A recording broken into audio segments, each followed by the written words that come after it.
আসসালামু আলাইকুম রহমতুল্লাহি বারাকাতুহু। বন্ধুরা, আমি আপনাদেরকে আজকে সকালে জানিয়েছিলাম যে আজকে একটা লাইভ প্রোগ্রাম করা হবে। তো সেই মতো আমি আহ,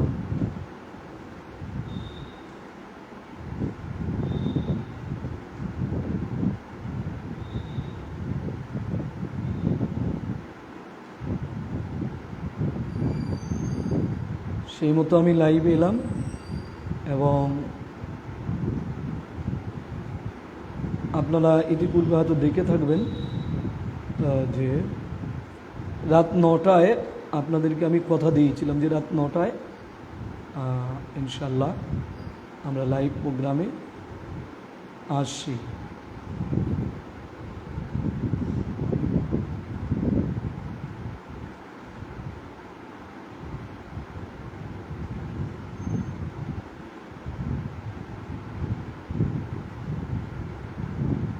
তো আমি সকালেই আপনাদেরকে ইনভাইট করেছিলাম যে আপনারা দয়া করে রাত 9টায় আসবেন। এটা আমাদের সকলেরই একটা বড় মাপের ইস্যু, সকলের জন্য একটা বড় মাপের ইস্যু। আপনারা জানেন যে ভেরি রিসেন্ট রাসূল পাক সাল্লাল্লাহু আলাইহি ওয়াসাল্লামকে কেন্দ্র করে বিভিন্ন ধরনের প্রোপাগান্ডা ছড়ানো হচ্ছে, বিভিন্ন ধরনের প্রোপাগান্ডা করেই যাচ্ছে। তো সেই জন্য আমি ভাবলাম যে বিশেষ করে আম্মাজান আয়েশা সিদ্দিকা রাদিয়াল্লাহু তাআলা আনহা সম্পর্কে তারা বিভিন্ন ধরনের প্রোপাগান্ডা করে যাচ্ছে, বিভিন্ন ধরনের উৎসাহ উঠিয়ে যাচ্ছে। তো সেই জন্য মনে হলো যে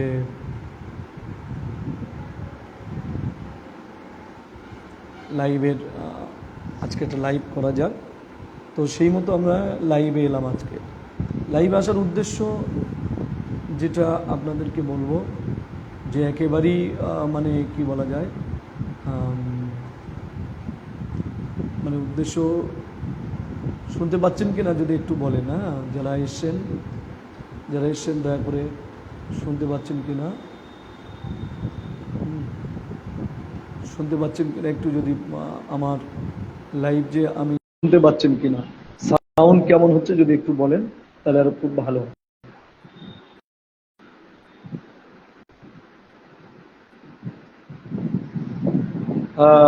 ইতিমধ্যে আমরা দেখছি নুমান ভাই এসছে। আমরা লাইভে সরাসরি লাইভ শুরু করতে যাই, মানে শুরু করছি লাইভ। এ হোসেন ভাই তিনিও এসছেন, সম্ভবত আলী হোসেন হবে, তিনিও এসছেন। ভাই শুনতে পাচ্ছেন কিনা যদি কোনো একজন একটু কমেন্ট করে জানান, শুনতে পাচ্ছেন কিনা কেউ যদি একজন একটু কমেন্ট করে জানান খুব ভালো হয়। আলহামদুলিল্লাহ, আলহামদুলিল্লাহ। তো আমরা লাইভ প্রোগ্রাম মানে আজকে যেটা সেটা হলো যে ভেরি রিসেন্ট আমরা দেখতে পাচ্ছি যে বিভিন্ন জায়গা থেকে আম্মাজান আয়েশা সিদ্দিকা রাদিয়াল্লাহু তাআলা আনহার মানে বিবাহের বয়স, অর্থাৎ রাসূল পাক সাল্লাল্লাহু আলাইহি ওয়াসাল্লামের সঙ্গে তার যে বিবাহ হয়েছিল 6 বছর বয়সে এবং 9 বছর বয়সে তিনি আল্লাহর হাবিবের ঘরে গিয়েছিলেন এবং তার বৈবাহিক জীবন পরিপূর্ণভাবে শুরু করেছিলেন। এটা বুখারী সহিহ হাদিস দ্বারা প্রমাণিত এবং বেশিরভাগ মুহাদ্দিসিন ইকরাম এই বিষয়ে মত প্রদান করেছেন যে বুখারীর হাদিস এসেছে এবং বেশিরভাগ মুহাদ্দিসিন ইকরাম এই বিষয়ে বলেছেন। সব থেকে বড় দুঃখের বিষয় হলো যে রাসূল পাক সাল্লাল্লাহু আলাইহি ওয়াসাল্লাম কম বেশি আজ থেকে ১৫০০ বছর পূর্বে এই বৈবাহিক বন্ধনে তিনি আবদ্ধ হয়েছিলেন এবং আমরা দেখেছি যে সেই পিরিয়ডে এটা কোনো ব্যাপারই ছিল না, মানে এই বয়সে মেয়েদেরকে বিয়ে দেওয়া হতোই, অর্থাৎ ৯ বছর বয়স বা ৬ বছর বয়স এই বয়সে বিবাহ দেওয়া হতোই। কিন্তু তারপরেও এই সমালোচনা কেন? আমি এই বিষয়ে জানতে গিয়ে ভারতের ইতিহাস বা বিভিন্ন ভারতের যারা বিশেষ করে বিশ্বকবি রবীন্দ্রনাথ ঠাকুরের একটা উদ্ধৃতি দেখছিলাম। এই রবীন্দ্রনাথ ঠাকুরের বৈবাহিক জীবনের এটা দেখছিলাম যে রবীন্দ্রনাথ ঠাকুর কত বছর বয়সে বিয়ে করেছে। এটা তো 19 শতক, 1983-তে রবীন্দ্রনাথ ঠাকুরের বিয়ে হয় মৃণালিনী দেবীর সাথে, তার বিয়ে হয়।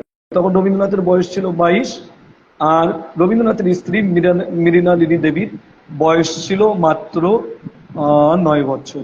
তাহলে আপনি এটাকে কি বলবেন? রবীন্দ্রনাথ ঠাকুর যিনি একটা ওয়ার্ল্ড ফেমাস একজন কবি বা বেঙ্গলি লিটারেচারের একজন মানে শ্রেষ্ঠ কবি, যিনি নোবেল পেয়েছিলেন 1913-এ, গীতাঞ্জলি মানে কাব্যগ্রন্থ লিখে, তাহলে আপনি তাকে কি বলবেন যে রবীন্দ্রনাথ ওয়াজ আ রেপিস্ট?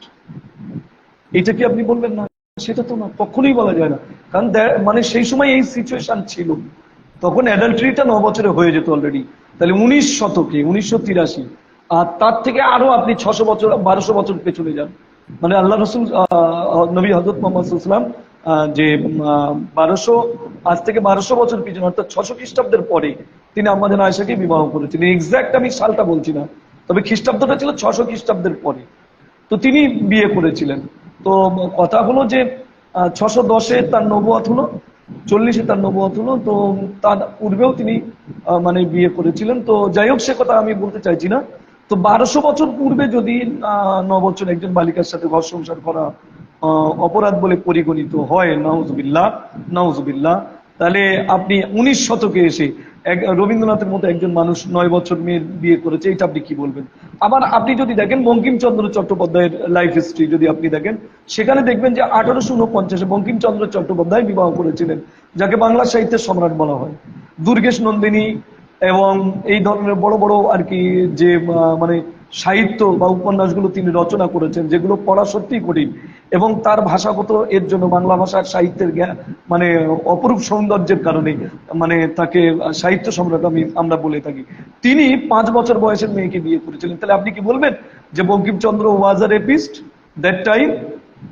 হ্যাঁ, আপনি কি বলবেন তিনি 18 দশকেই 5 বছরের মেয়েকে বিয়ে করেছিলেন? তারপরে আমার হিন্দু ভাইরা শ্রী শ্রী রামকৃষ্ণ পরমহংসদেবকে মানে রেসপেক্ট করে, সেখানে আমাদের কোনো অ্যালিগেশন নেই, করতেই পারে, যে যার ধর্ম তার ধর্মের ধর্মগুরুকে সে মানতেই পারে।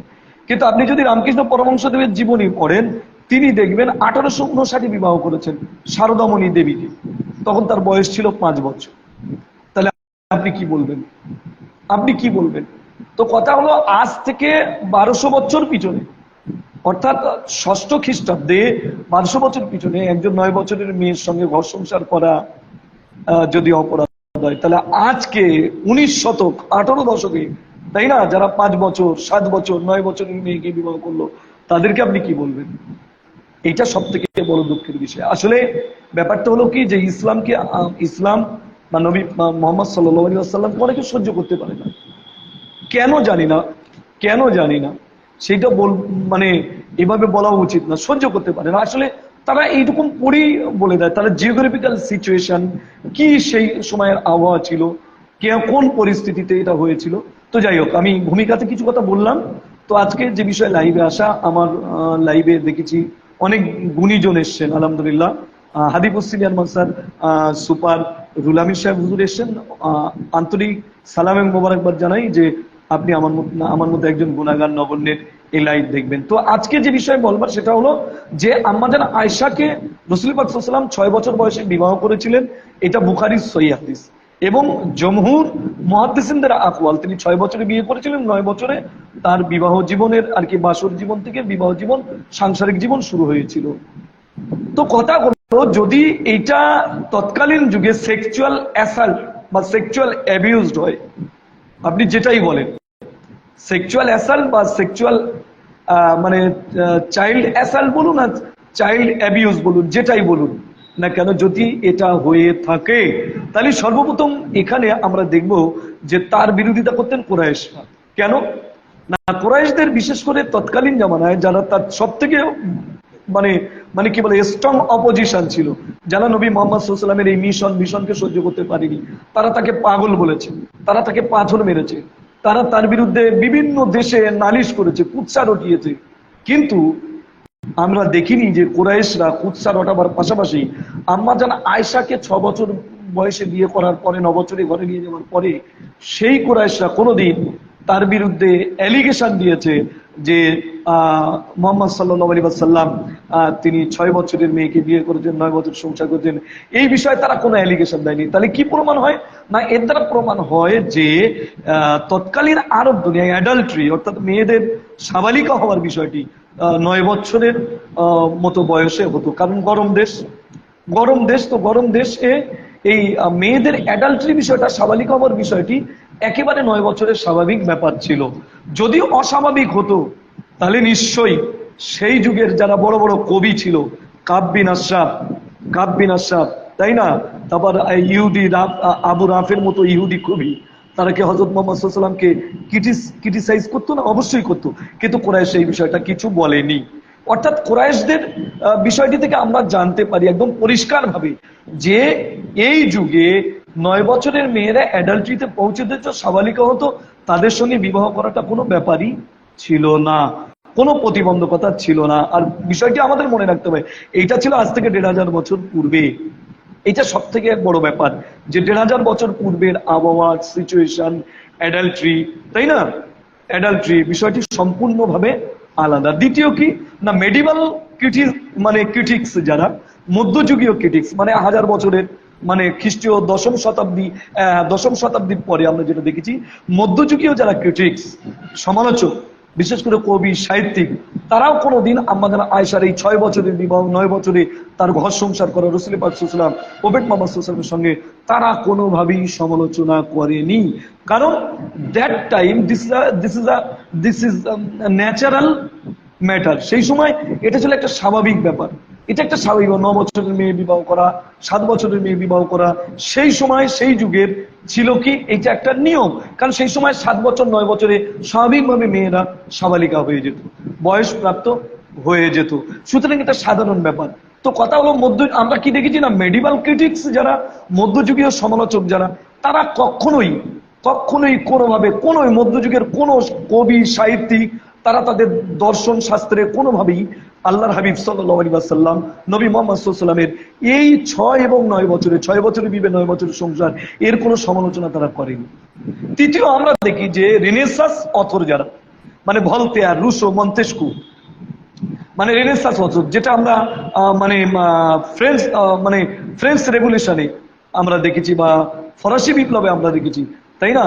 মানে 1779-তে আমরা দেখেছি যে এই রেনেসাঁস যারা অথর ছিলেন, নবজাগরণের যারা লেখক, ভলতেয়ার, রুসো, মন্তেস্কু, যাদেরকে বর্তমান পৃথিবীর মানে ফিলোসফার, এডুকেশনিস্ট এবং শিক্ষাবিদ যাদেরকে ফলো করে, এবং পাশাপাশি we are follow to them, আমরাও তাদেরকে ফলো করি। তো দেখবেন তাদের কোনো লেখাজোখার ভিতরে, ডিভাইন কমেডি রুশো লিখেছেন, ডিভাইন কমেডি, তার কোনো লেখাজোখার ভিতরে, তাদের ইতিহাসের ভিতরে, তাদের কোনো যুক্তিবিদ্যার দর্শনের ভিতরে, তাই না, কোনোভাবেই তারা রাসূল পাক সাল্লাল্লাহু আলাইহি ওয়াসাল্লামের, হযরত মুহাম্মদ সাল্লাল্লাহু আলাইহি ওয়াসাল্লামের এই মানে বিবাহ, বৈবাহিক জীবন, আম্মা জানা আয়েশা, যে এইটা একেবারে কি বলা যায়, মানে চাইল্ড অ্যাবিউজ, হ্যাঁ, যে এই বিবাহ, this marriage was child abuse, বা এটাকে সেক্সুয়াল অ্যাসাল্ট বা মাইনর এজ চাইল্ড, এই ধরনের কোনো কথা তারা তাদের দর্শন, বা তারা তাদের ইতিহাস, তারা তাদের বায়োগ্রাফি, যাই বলুন না কেন, নোবেল, নাটক, তাতে তারা কোনোভাবে বর্ণনা করেনি। এরপরে আমরা যদি দেখি 4 নম্বর, মানে এনলাইটমেন্ট মানে থিঙ্কার্স, মানে একেবারে কি বলা যায়, মানে এইটা আপনার 18th সেঞ্চুরিতে যারা বড় বড় আর কি মানে প্রাচ্য দার্শনিক এসেছিলেন, প্রাচ্য দার্শনিক, যেমন বিজ্ঞানী Newton, David Hume, Adam Smith, হ্যাঁ, তারপরে এডওয়ার্ড গিবেন, সাইমন, এই ধরনের যারা এসেছিলেন, মানে নিউটন থেকে শুরু করে ডেভিড হিউম, আপনারা নিশ্চয়ই জানেন, এরা বড় বড়, মানে জন লক, অ্যাডাম স্মিথ, মানে বড় বড় অর্থনীতিবিদ, কেউ বিজ্ঞানী, কেউ সমাজ বিজ্ঞানী, এডওয়ার্ড গিবেন, কেউ ঐতিহাসিক, সাইমন যিনি রাষ্ট্রবিজ্ঞানী, এই যে বিভিন্ন ধরনের, মানে যারা রাষ্ট্র নিয়ে গবেষণা করেছে, সমাজ নিয়ে গবেষণা করেছে, তারপর দর্শন নিয়ে গবেষণা করেছে, ইতিহাস নিয়ে গবেষণা, অর্থনীতি নিয়ে গবেষণা করেছেন। আমি 18th সেঞ্চুরি মানে 18 দশকের মানে একেবারে মানে পশ্চিমা যারা দার্শনিক, সাহিত্যিক, অর্থনীতিবিদ, তাদের নামগুলো আপনাদের উল্লেখ করলাম। আরো একবার করি, আপনারা আরো ভাবলেন, এনলাইটমেন্ট থিঙ্কার্স, যাদেরকে আমরা Newton, David Hume, John Locke, Adam Smith, তারপরে আপনার এডওয়ার্ড গিবেন, সাইমন, ইত্যাদি ইত্যাদি, এই ধরনের ব্যক্তিবর্গ, এরাও কোনদিন হযরত মুহাম্মদ সাল্লাল্লাহু আলাইহি ওয়াসাল্লাম সম্পর্কে, তার বৈবাহিক জীবন নিয়ে আমাদের আয়েশার সঙ্গে এই 6 বছর বয়স, অর্থাৎ এটাকে চাইল্ড ম্যারেজ বলেছেন, এটাকে ক্রিটিসাইজ করেছেন, এই ধরনের কথা তারা কোনোদিন বলেনি। আপনারা যদি আরো দেখেন, মানে ইন্ডাস্ট্রিয়াল রেভলিউশন যেটা 19th সেঞ্চুরিতে হয়েছিল, মানে আপনার যেটাকে আপনার বলা হয় শিল্প বিপ্লব, তখন অনেক লেখাজোখা, অনেক বুদ্ধিজীবী পশ্চিমা দেশের এসেছিল, তাই না? তারাও কিন্তু তাদের লেখাজোখায় no criticize of prophet Muhammad সাল্লাল্লাহু আলাইহি ওয়াসাল্লাম অ্যাবাউট দ্য ম্যারেজ উইথ আম্মা জানা আয়েশা সিদ্দিকা রাদিয়াল্লাহু তাআলা আনহা। আপনি দেখাতে পারবেন না। এইভাবে কোন রকম মানে ইন্ডাস্ট্রিয়াল রেভলিউশনে আমরা মানে 19th সেঞ্চুরিতেও এটা দেখিনি। তারপরে আপনি যদি দেখেন যে ভিক্টোরিয়ান ইংল্যান্ড যেটাকে বলা হয়, যেমন থমাস কার্লাইল, মানে যিনি থমাস কার্লাইল একজন বিখ্যাত মানে রসুল পাক একজন বিখ্যাত লেখক, এবং তিনি রসুল পাক সাল্লাল্লাহু আলাইহি ওয়াসাল্লামের জীবনী লিখেছেন, মানে road on the prophet Muhammad সাল্লাল্লাহু আলাইহি ওয়াসাল্লাম। থমাস কার্লাইল তিনি তার মানে লেখা জোকাতে, অর্থাৎ তিনি যখন হযরত মুহাম্মদ সাল্লাল্লাহু আলাইহি ওয়াসাল্লামের ইতিহাস লিখেছেন, মানে 19 শতকের পরে, মানে ভিক্টোরিয়ান ইংল্যান্ড যেটাকে বলা হয়, যে যুগটাকে বলা হয় 19 শতকের পরে, থমাস কার্লাইল আল্লাহর হাবিব সাল্লাল্লাহু আলাইহি ওয়াসাল্লামের কি জীবনী লিখেছেন। কিন্তু সেখানেও এই জীবনী লিখতে গিয়ে নিশ্চয়ই আম্মাজান আয়েশার তিনি এই বিবাহের বিষয়টি তুলে ধরেছেন। রাসূল পাক সাল্লাল্লাহু আলাইহি ওয়াসাল্লামের বৈবাহিক জীবন, এই 6 বছরের বিয়ে, 9 বছরের সংসার জীবন শুরু, এই বিষয়টা নিয়ে তিনি কোনো প্রকারের ক্রিটিসাইজ করেননি।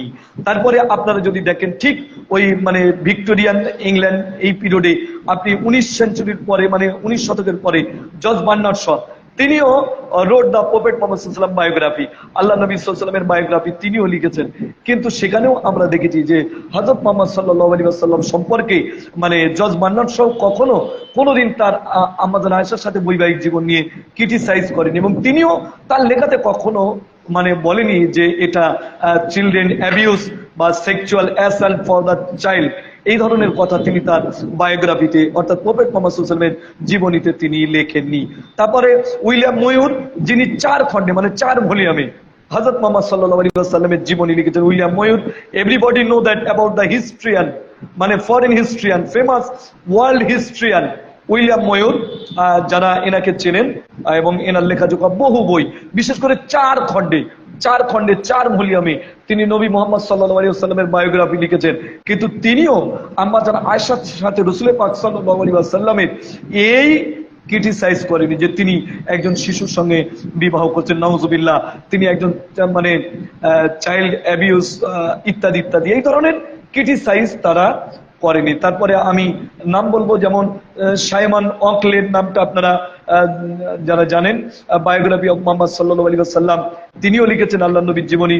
William Blackstone, who wrote commentary of England law, England লর উপরে যিনি ব্যাখ্যা লিখেছেন, উইলিয়াম ব্ল্যাকস্টোনের নাম আপনারা শুনেছেন, যিনি ইংল্যান্ডের আর কি লর উপরে, আইনের উপরে ব্যাখ্যামূলক বা টিকামূলক লিখেছেন।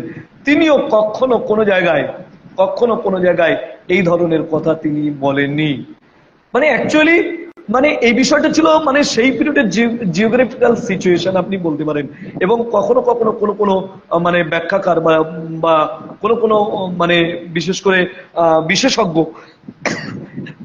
এই পিরিয়ডের বিষয়টা ভারতীয় আবহাওয়ার সঙ্গে অনুমান করে বলেছেন যে পিরিয়ডে অর্থাৎ 600 খ্রিস্টাব্দে খ্রিস্টীয় 6ষ্ঠ শতকে যে পিরিয়ডে নবী মুহাম্মদ সাল্লাল্লাহু আলাইহি ওয়াসাল্লাম বা তার যুগে আরবদের মধ্যে এই 6 বছর 9 বছরের বিবাহটা অ্যাভেলেবেল ছিল, ঠিক তেমনি ভারতবর্ষের সিচুয়েশন, আবহাওয়া, জিওগ্রাফিক্যাল সিচুয়েশন এক থাকার কারণে এখানেও অ্যাভেলেবেল ছিল, এবং সেটা আমরা পরবর্তীকালে দেখতে পাই। যেমন আমরা যদি দেখি মানে 9 নম্বরে মার্গারেট মানে ওয়াদে লেবার্টস, তার মানে বইয়ের নাম হলো মানে মিসেলানি, মেডিভেল মিসেলানি, তার বইয়ের 52 পৃষ্ঠায় তিনি লিখছেন, মানে মেডিভেল মিসেলানি তার বইয়ের মধ্যযুগীয় বিভিন্ন ধরনের এই ধরনের কিছু বইয়ের তিনি 52 পৃষ্ঠায় লিখছেন, it needs to be remembered that many medieval widows were not old, often married between the age of 5, মানে মধ্যযুগীয় তিনি লিখছেন মার্গারেট ওয়াদে লেবার্টস, তিনি তার বইয়ের মানে মেডিভেল মিসেলানি এই বইয়ের 52 পৃষ্ঠায় তিনি লিখছেন যে এই যুগে এমন একটা বিধবা পাওয়া যেত না যে বয়সে কাঁচা, হ্যাঁ এটা মনে করার বিষয়, যে বয়সে কাঁচা, ওয়ার নট ওল্ড, বয়স্ক ছিল না, বরং তারা সবাই কম বয়সী ছিল। আর প্রায়ই দেখা যেত যে 5 বছরের মেয়েদেরকে বিয়ে দেয়া হতো। এটা মানে মার্গারেট ওয়াদে লেবার্টস তিনি তার বইয়ের মধ্যে লিখেছে। আমরা যদি এর পাশাপাশি আরেকটা জিনিস 10 নম্বর যেটা আপনাদের বলার, যে শেক্সপিয়ারের লেখা নাটক মানে জুলিয়েট রোমিও, সেখানে জুলিয়েটের বয়স 13 বছর দেখানো হয়েছে, 13 বছর, অর্থাৎ জুলিয়েটের বয়স 13 বছর দেখানো হয়েছে। তো 13 বছর মানে আপনি যদি এখনকার আইনে ধরেন, এখনকার ভারতীয় আইনে 18 বছরে অ্যাডাল্টারিতে যায়। তো সেক্ষেত্রে জুলিয়েটের বয়স হচ্ছে 13 বছর। তাহলে আপনি কি বলবেন this is a sexual assault? আপনি কি বলবেন this is a child abuse? আপনি কি বলবেন? বলতে পারবেন না। তো এই ধরনের ঘটনা, এই ধরনের ঘটনা বহু বিভিন্ন সাহিত্য বিভিন্ন ক্ষেত্রে দেখা যায়। এটা সেই পিরিয়ড, সেই কালের একটা মানে কি বলা যায়, মানে মানে পরিবেশ পরিস্থিতিতে তাদের অ্যাডাল্টারি তাদের উপরই নির্ভর করতে, এটা আমরা বলতে পারি। তারপরে স্টিফেন এসমেল বন্ড, স্টিফেন এসমেল বন্ড তার বইয়ের 10 পৃষ্ঠাতে তিনি লিখছেন যে মধ্যযুগে ইউরোপে 7 বছরে বিবাহ হতো। মধ্যযুগে ইউরোপে আপনি ভাবতে পারেন, স্টিফেন এসমাল বন্ড, আপনারা নাম শুনেছেন স্টিফেন এসমাল বন্ড, তিনি তার বইয়ের 10 পৃষ্ঠায় লিখছেন যে মধ্যযুগে ইউরোপে 7 বছরে বিবাহ হতো। এখন 19th সেঞ্চুরি মানে তার বইয়ে তিনি একটা কোট করেছেন, the 19th century in England it was legal to have sex with a 10 years old girl. তিনি তার বইয়ের মধ্যে লিখছেন, এটা স্টিফেন স্মল বন্ড, তিনি তার বইয়ের 10 পৃষ্ঠায় লিখছেন যে the 19th century in England it was legal to have sex with a 10 years old girl. অর্থাৎ আমরা দেখেছি 19 শতকে, এটা স্টিফেন স্মল বন্ড তিনি লিখছেন যে 19 শতকে মানে আমরা দেখতাম যে সেক্সুয়াল মানে রিলেশনশিপ 10 বছর মেয়ের সঙ্গে, এটা একটা স্বাভাবিক ব্যাপার ছিল ইউরোপের মতো জায়গায়। তারপরে আপনারা যদি খেয়াল করেন মানে অ্যান্টনি জোসেফ পল কর্টিস, তিনি তার বইয়ের 85 পৃষ্ঠায় লিখছেন 1962 সালে আমেরিকার আইন সংস্থা 9 বছরের মেয়েদের বিবাহ বৈধতা দিয়েছিল। অ্যান্টনি জোসেফ পল কর্টিস তিনি তার বইয়ের 85 পৃষ্ঠায় লিখছেন যে 1962 সালে আমেরিকার আইন সংস্থা 9 বছরের মেয়েদের বিবাহ বৈধতা দিয়েছিল। ভাবতে পারেন যেটা কবে, 1962 সালের কথা, মানে 19 শতকের শেষ, 20 শতাব্দীর শুরু। তাহলে এখানে 9 বছরের মেয়েদের বৈধতা দিয়েছিল আমেরিকার আইন, 9 বছরের মেয়েদের। তাহলে 19 শতক মানে 19 শতক থেকে যদি আপনি 600 খ্রিস্টাব্দে যান, তাহলে 1200 থেকে 1300 বছরের ডিফারেন্স। 1200 বছর তো হামেশাই 1200 বছরের ডিফারেন্স। তাহলে 1200 বছর পিছনে, 1200 বছর পিছনে কেউ যদি 6 বছরের মেয়ে বিবাহ করে, 9 বছরের মেয়ের সঙ্গে তারপর 3 বছর পর সংসার জীবন শুরু করে, তাহলে সেটা অসুবিধার কোথায়? যেটা 19 শতকে 7 বছরের মেয়েকে বিবাহ করা যায়, আমেরিকান আইনে বলা হয়েছে 1962-তে। অ্যান্টনি জোসেফ পল কর্টিস তিনি তার বইয়ের 85 পৃষ্ঠায় এটা লিখেছেন। আপনি ভাবতে পারেন, ক্যান ইউ ইমাজিন? আপনি চিন্তা করুন যেটা কি, এটা কি? তাহলে আজকে যারা রাসূল পাক সাল্লাল্লাহু আলাইহি ওয়াসাল্লাম আমাদের আয়েশার ম্যারেজ লাইফ নিয়ে কথা বলে, এবং এটাকে একটা sexual assault, sexual abuse, children abuse বিভিন্ন নামে ব্যাখ্যা করে, বিভিন্ন সময় বিভিন্ন বইপত্র বেরোয়। ভেরি রিসেন্ট একজন বাঙালি দেখলাম খুব হই হই করে লেগেছে যে হযরত মুহাম্মদ সাল্লাল্লাহু আলাইহি ওয়াসাল্লামের এই পিরিয়ডটাকে আমি মানতে পারি না, আমাদের আয়েশার সাথে এই যে একটা শিশু বাচ্চার সাথে ইত্যাদি, নাউযুবিল্লাহ।